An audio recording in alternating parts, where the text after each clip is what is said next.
Ya. Begitu juga Minhajus Sunnah.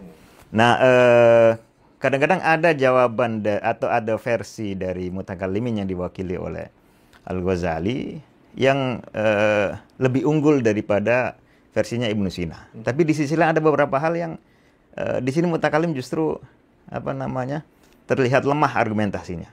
Nah, itu saya temukan dua-duanya di-compare oleh Ibnu Taimiyah ini, ya. Kemudian didatangkan, dibandingkan, dan baru di buku-buku beliau lah saya menemukan ternyata imam-imam salaf yang kita kira tidak begitu bicara soal persoalan-persoalan akliyat atau rasional semacam ini, ternyata ada dengan ungkapan yang hasilnya. Jadi saya harapkan kepada teman-teman ikhlas kepada Allah Subhanahu wa taala.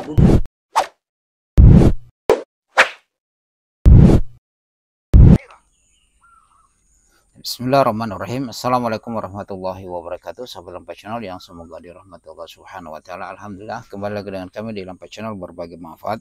Oke, pada kesempatan kali ini sahabat Lampai Channel, kembali kita akan mereaksi lagi, yaitu perjalanan Ustadz Nidol Mashfudi LC, yang beliau ini dari Mesir, dan dia ini kita akan melihat kisah perjalanannya dia dari berakidah Asy'ariyah.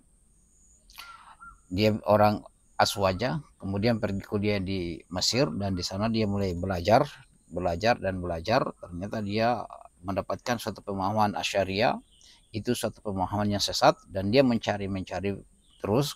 Ya, sifat itulah hidayah, dan dia mendapatkan kitab-kitab terkait dengan bagaimana hal-hal yang dijelaskan oleh akidah Asy'ariyah itu ternyata menyimpan, dan dia mulai mengikuti Ibnu Taimiyah. Nah, ini kita lihat perjalanannya, dan ini dia dipanggil, sahabat Lampai Channel, Ustadz Nidol ini dipanggil di acara atau seorang kiai Aswaja, ya. Yang di sana juga kita akan lihat dia menjelaskan bagaimana perjalanannya dia menjadi seorang salafi. Ya, oke, kita lihat ini sahabat Lampai Channel. Hayo. Beliau sekarang banyak dikenal oleh teman-teman netizen, terutama para penuntut ilmu, mengkaji atau kajian-kajian yang mendalam tentang akidah salaf, ya, atau ahlul hadis.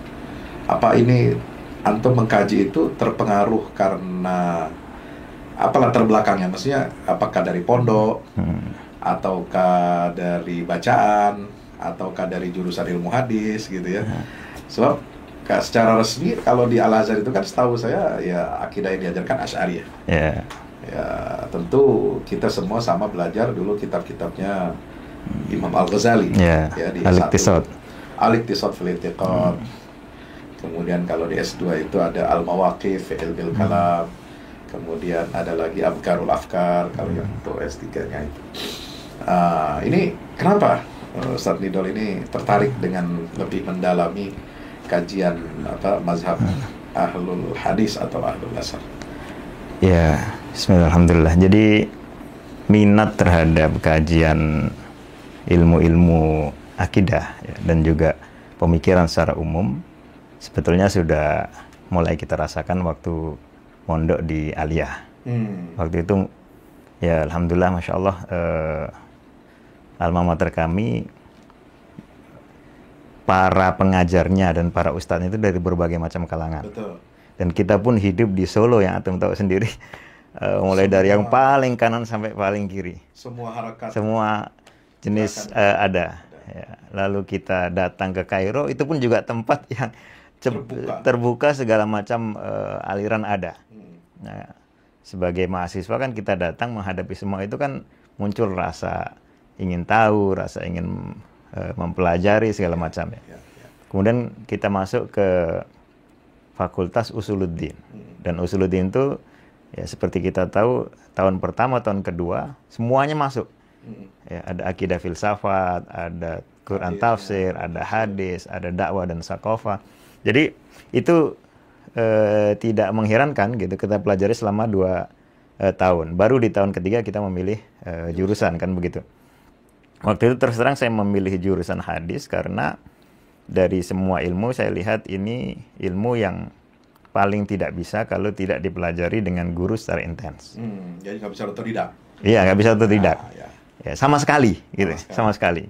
Kalau yang lain-lain pun sebetulnya semua ilmu tidak bisa otodidak, tapi lebih terasa itu di ilmu hadis. Bukan karena tidak meminati kajian yang lain. Alhamdulillah kita dengan proses seperti itu menyukai semua bentuk kajian keilmuan, termasuk kajian ilmu akidah. Nah, waktu saya belajar al-Iqtisad fil I'tiqad, kemudian syekhnya membuatkan diktat khusus, syarahnya Dr. Rabi Jauhari. Ya, waktu itu juga di tingkat 2 diajar oleh rahimahullah Dr. Toha Al-Habaisy. Ya, dan antum tahu bagaimana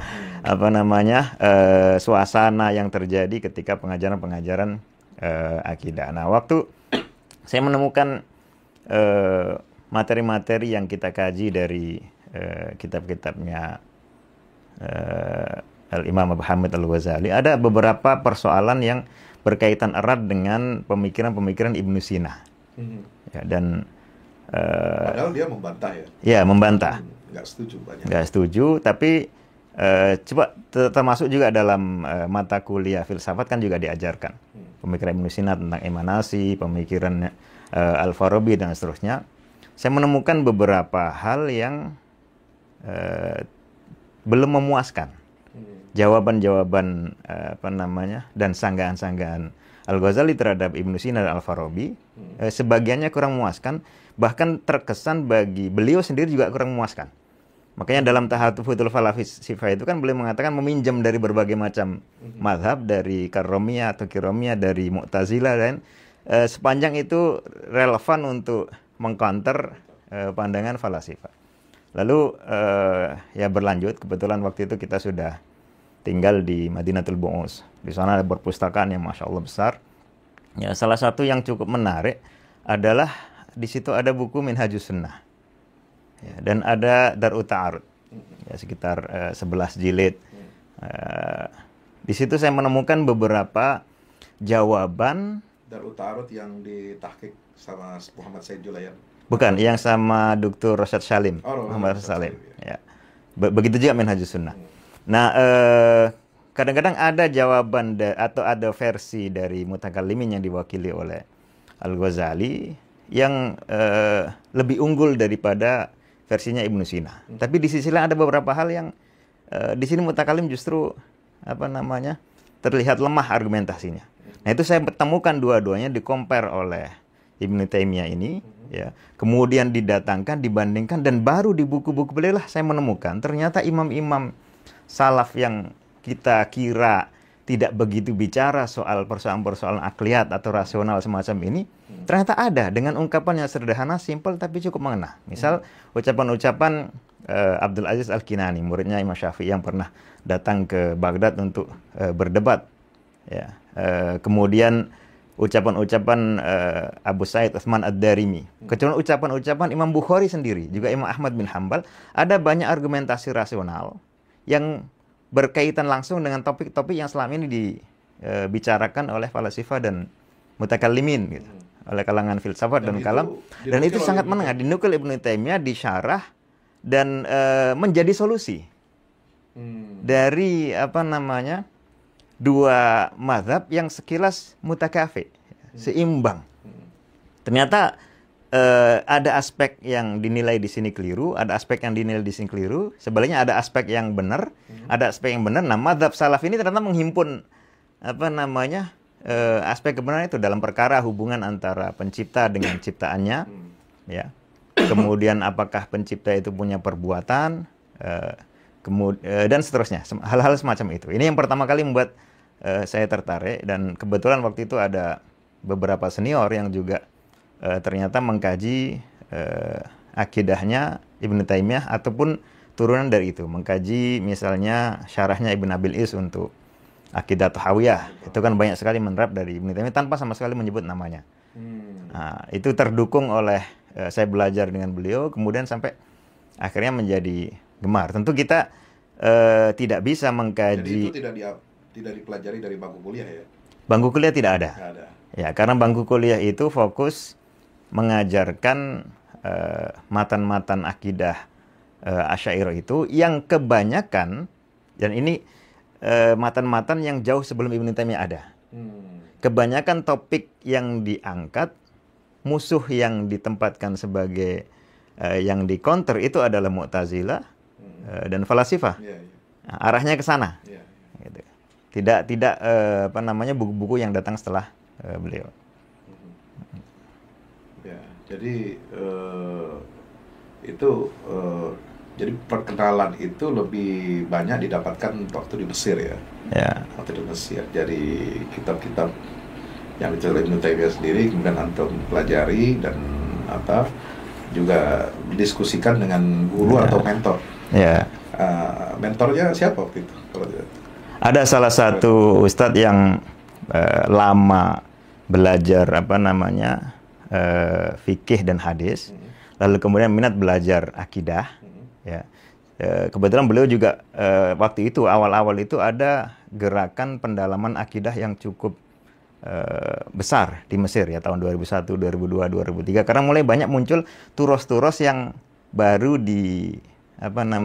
baru diterbitkan.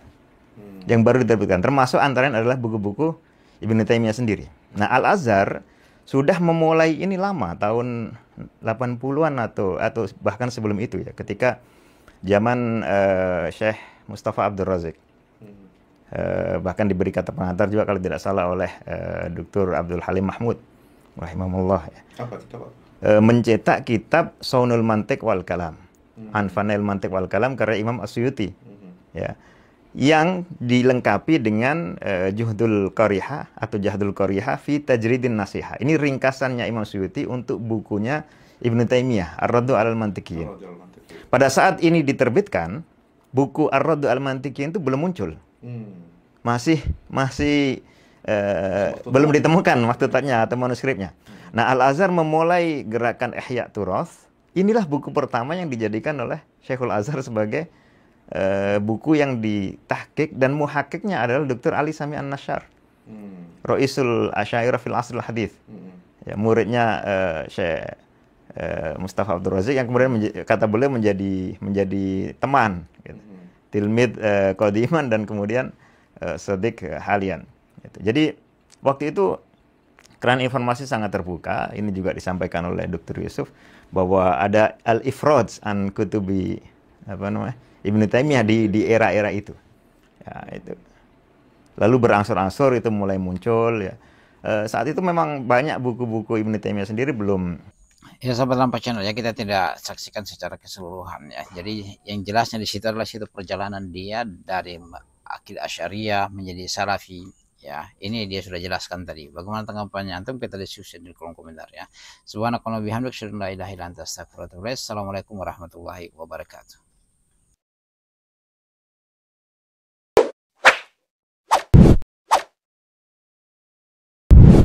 الحمد لله رب العالمين.